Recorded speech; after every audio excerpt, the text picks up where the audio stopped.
Hey everyone, this is Pritham. In this video, we will see how to add wind load to this G plus 3-story building in ETABS. So basically, uh, we will be adding the using IS 875 Part 3 of 2015.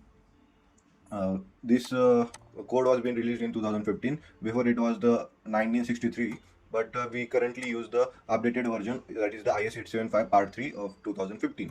So basically, we define wind load in the four parts. That is the wind load in positive x direction, wind load in minus x direction, wind load in y direction, positive y direction, and wind load in minus y direction. So basically, we will go to our model. This is our model, right? Then here we go to define. In define, we go to load patterns. In load patterns, the define load pattern window will open. In last video, we have seen that how we defined the earthquake values, that is the seismic values with respect to the IS 1893 2016 version. uh, so this is currently we have to unlock this model. This has been run the analysis. So to define, go to define. In it, go to load patterns. In load patterns, here the define load pattern window will open. In it, I will type the wind load in positive x direction. In it, the type will be here, will be the wind. In wind, the self weight multiplier will be 0, and here the lateral load will be IS 875 Indian IS 875 2015. As per your country, you can choose whichever code it is. It will be having all the things will be the same except the code. And we will, after adding that, we will click here on add new load. And after that, clicking on add new load, we will click here and choose for the modify lateral load. In it, a new window will open here of the wind load pattern, that is the Indian IS 875 2015. Here the four compartment are given. Here the exposure and the pressure coefficient. Here we will see for the exposure from the extents of the diaphragm. We will be doing with this first step, first procedure. And this exposure from the shell object, this is the complicated one, and this is the simple procedure, right? So first of all, we have to need to assign the diaphragm. We have assigned this diaphragm in the last video. Then also I will once again show you how to assign that. Go to define. In define, go to diaphragms. In diaphragm, a new window of the defined diaphragm will open. Here in it, we just click here on the modify show diaphragm. Its name is D1, and its rigidity, that is we define it for the rigid section, not semi-rigid. We define it for the rigid section. So click on OK, and just click on OK, and you have defined the diaphragm, right? Now we will see how to assign it. For assigning, just go to assign. In assign, then go to shell. In shell, first of all, you have to select the floorings on which the diaphragm will be applied. So first of all, select the object type. In object type, select the floors, select, and as you see that all the floors have been selected, then go to assign. In assign, go to shell load. In shell load, go to shell, not shell load, go to shell. In shell, go to diaphragms. In diaphragms, a new window will open of the shell assignment diaphragms. In it, choose the D1 as the diaphragm, and you just click on apply, and you will see that the diaphragm has been applied here. And just I will here choose the undeformed shape, and the values will be hidden. Then I will go to define. In define, now go to load patterns. In it, wind load in the positive x direction, we have defined it currently. I will just go to modify lateral load, and the exposure and the pressure coefficient, I have explained you how it works. I have clicked here on the exposure from the extent to the diaphragm. Then we will move to the second part, that is the wind coefficient. As per your city, this wind speed changes, and it depends on the IS 875 2015. 1 minute, I will open that code.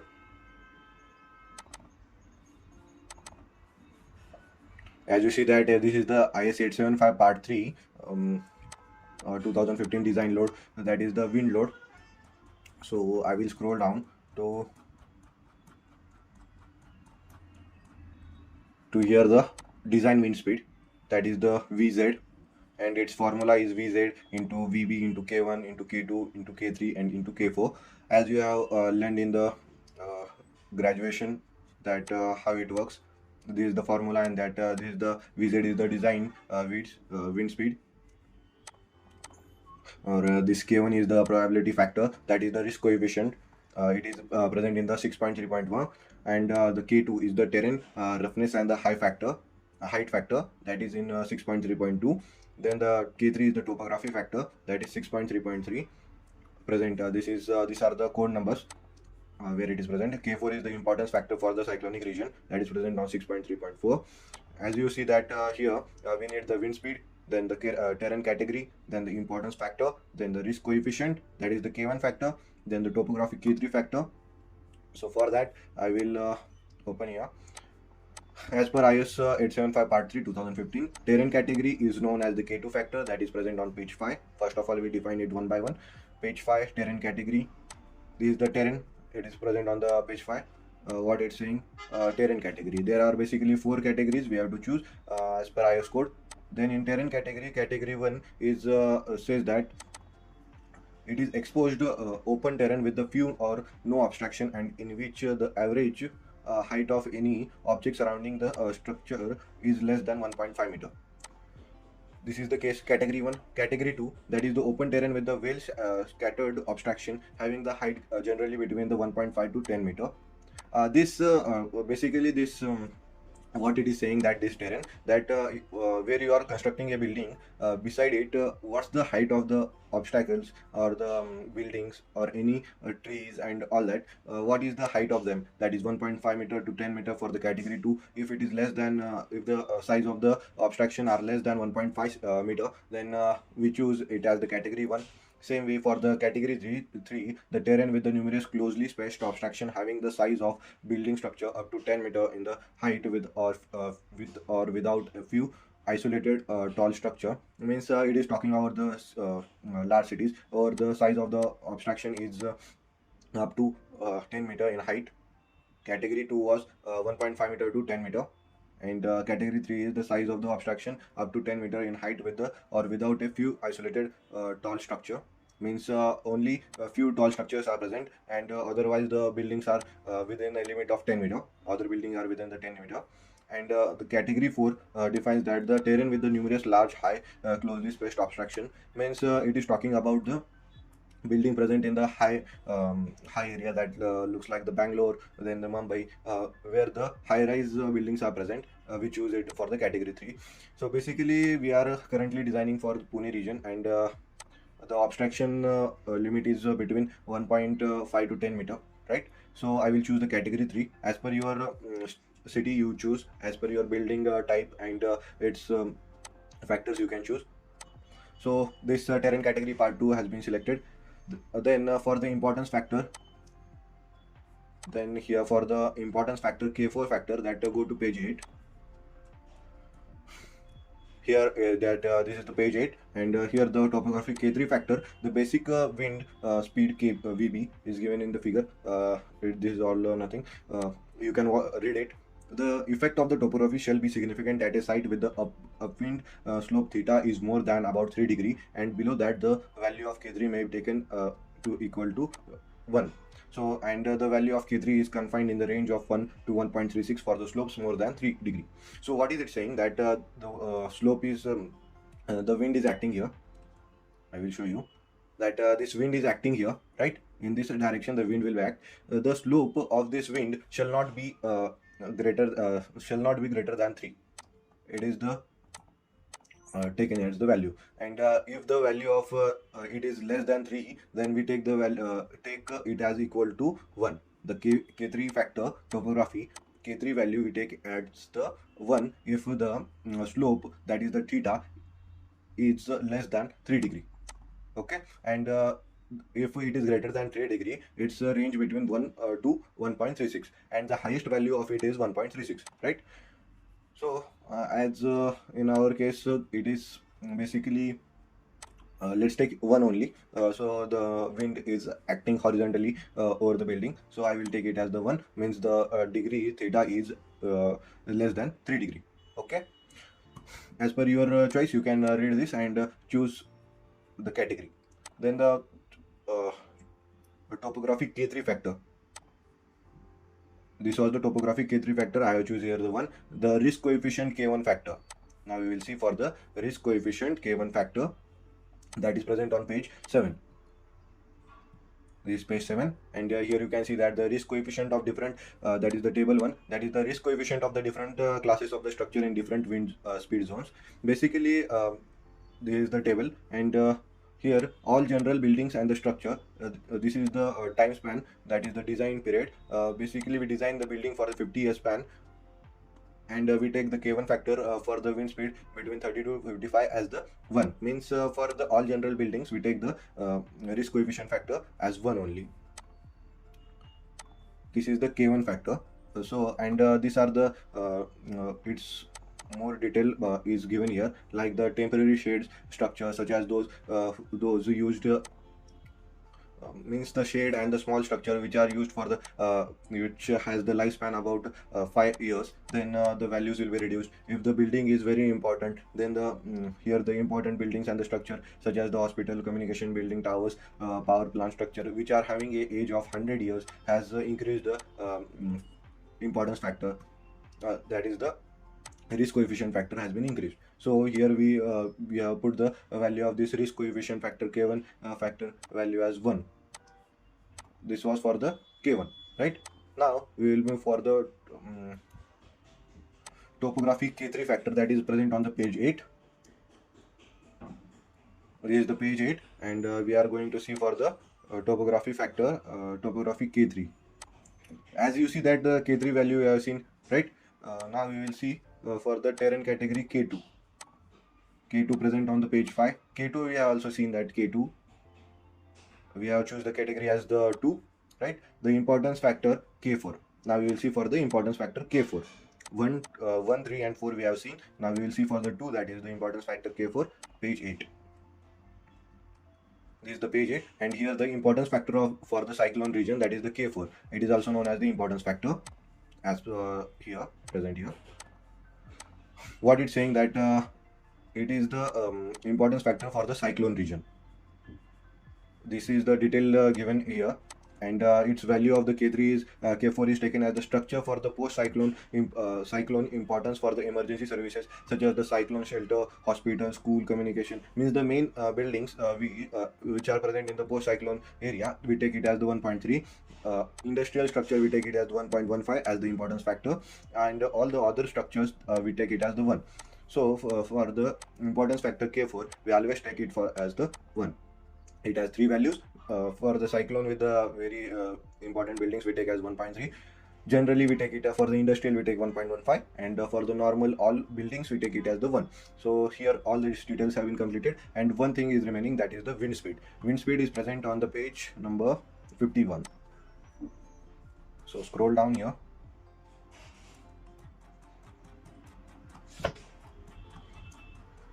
Here it is present on page 51. Currently we are on the page 44. Yeah, as you see here that it is the page 51, and its clause is Annex A, clause 6.2. As per it, the basic wind speed at 10 meter height for the some important cities, towns. Means this is the cities are given, and the basic wind speed is present. So currently I am from Pune. So the current the wind speed, basic wind speed is about 39. So here I will take the wind speed as the 39. As per your city, you can take whatever wind speed is present. Then we will this part has also been completed. Then here the wind exposure parameter. These are the windward and the leeward coefficient. These are the 0.8 and 0.5. These are the constant ones, and the wind direction and the exposure width. So basically I will let you know what is the windward and leeward. So I will come here, and here is this the windward and leeward. Windward and leeward forces refers to the effect of the wind on different sides of the structure or the object. The windward side is the side that directly faces the wind, experiencing the full force and the pressure of the airflow. Means it is the whole air is acting, and it is called as the windward side. The leeward side is the side sheltered from the wind, means the opposite side of the building, which typically experiences the lower pressure, is protected from the direct wind action. So basically what is the wind force? The wind force acts on the surface exposed to the wind, causing higher pressure and often resulting in the greater structural load. In the building design, windward walls or the surfaces are subjected to the positive pressure, which must be accounted for in the structural calculation. So this is the building, right? Here the wind is acting here, wind force is acting, and this acting here is called as the windward force, and the suction will be applied here and it will go upward, that is called as suction through the uplift, and the sideway suction is there, that is the suction through the side walls, and the suction through the side walls will be acting in the both direction of the sides, and in the opposite direction the suction through the rear wall will be there, and this is called as the leeward force. The uplift force can be ignored. Suction at the side walls get cancelled since it is the equal and opposite. Windward pressure and the leeward will be active in the RCC structure and the create the lateral sway. So here we can see that what is the windward, and this is the wind direction, this is the mountain range, this is the wind coming from the ocean, and here the uplift has been came, and here the downlift has been came. This wind direction is called as the windward force, windward side, and this downward direction, that is the leeward side of the mountain, is called as the leeward side. That was the windward and the leeward. These are the constant coefficient, and here the wind direction and the exposure wind, we will click on modify, and here you can see that the there are two set it, that is the exposure set 1 of 2, that is the 0 degree, and exposure to set 2 of 2, that is the 90 degree. It is this is the advanced part. I will take in the further videos how to change it and what are its importance. Just click on OK, and this is taken by the software itself, so don't worry. I will if you I will make a video on it in the upcoming videos. These are the coefficient taken as the constant, and here the exposure width, exposure height is taken as the top story is taken as the roof, and the bottom story is taken as the ground floor. And here they include the parapet, means this bottom story where the wind will act, it will act above the ground floor only, no? That's why I have taken the bottom story as the ground floor. And here I will here this it is the option of the include parapet. I will tick mark, and I will put the parapet height, that is let's say 1.5, let's say 1 only, and this is the very small building, so small parapet is required. You can take 0.6 also, but I have taken 1 meter, and just click on OK, and you can see that the wind load in the positive x direction has been applied. Just click on OK, and once again I will show you, and you can see that the wind load in the positive x direction has been modified. Now I will do for the wind load in the negative x direction. For that I will just click on add new load. In the add new load, I will go for the modify lateral load. In it I will choose the all this exposure from the extent of the diaphragm only, and these are the constant values. Here I will choose the 39 as the wind speed, and the terrain category as 2, importance factor 1, risk coefficient 1. These are I have discussed in detail. And exposure height I will take here the ground floor, include parapet. Here I will include the parapet, and it is 1 meter, and just click on OK. I will now add in the positive y direction, wind load acting in the positive y direction. Here just I will click on add new load, and here I will click on the modify lateral load. Here the all detail will be the same, 39 to 11, and here the ground floor parapet, include parapet. Here the put the height 1 meter, and just click on OK. In the negative y direction, and new load, here modify lateral load, all details will be the same. Here I will put the 39, and the terrain category as 2. Here all details will be the same, include parapet, and just click on OK, and just click on OK, and you can see that all this wind load has been defined. All these 4 wind loads have been defined. We have seen how to define the wind load in ETABS. That's it for the today's video. See you in the next video.